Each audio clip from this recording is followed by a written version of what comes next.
My behavior, my actions, what I do in my life, how I dress, will first be screened through that psychiatric disability.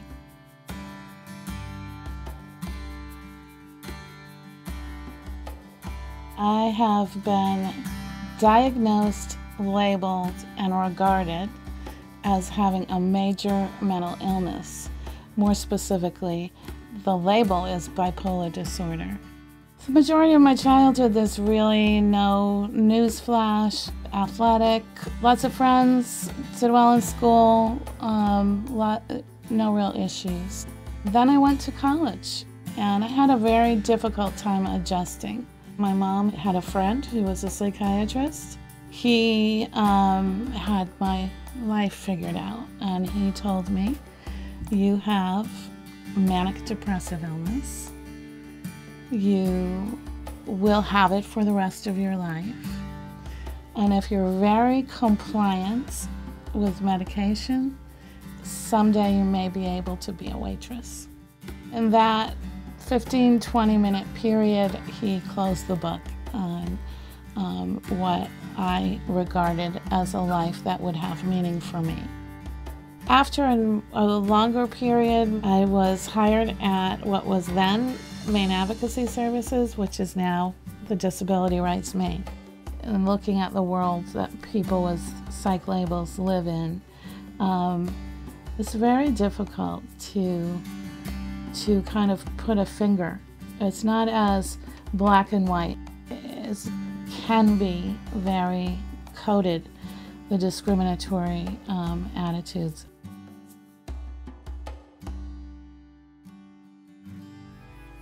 The challenges for me in my life, or I think a lot of people with disabilities, is we just want to be heard.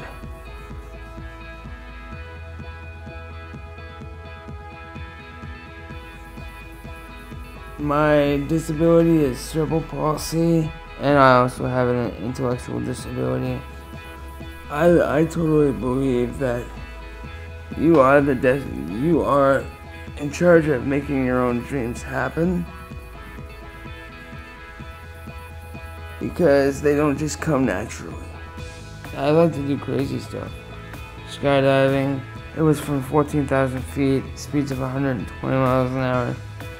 They put duct tape around my legs to make it easier, and a rope, and then he took the brunt of the fall. It's one of the most amazing things I've ever done. I am proud to be my own guardian. I am thankful that I have the capability to do that, because my disability, being in a chair, doesn't define who I am. It never will. People see a little person, and so their expectations are low or non-existent.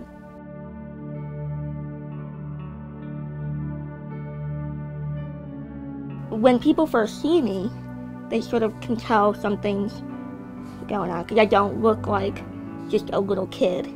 I have, just my dimensions, but also my features are more of an adult. So I get a lot of stares, a lot of, I'd like to say fans, but I think they're more curiosity thrill seekers. I went to public school. I started in Augusta, and I had fantastic support in school.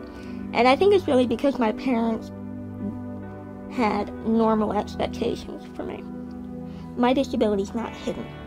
It's blatantly obvious when you meet me that I have a disability. And so there's no getting around it, trying to hide it, trying to pretend it's not there.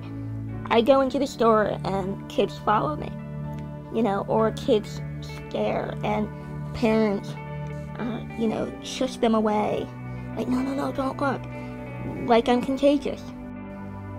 And I think the better way to do it would be to say, yeah, she's a little person.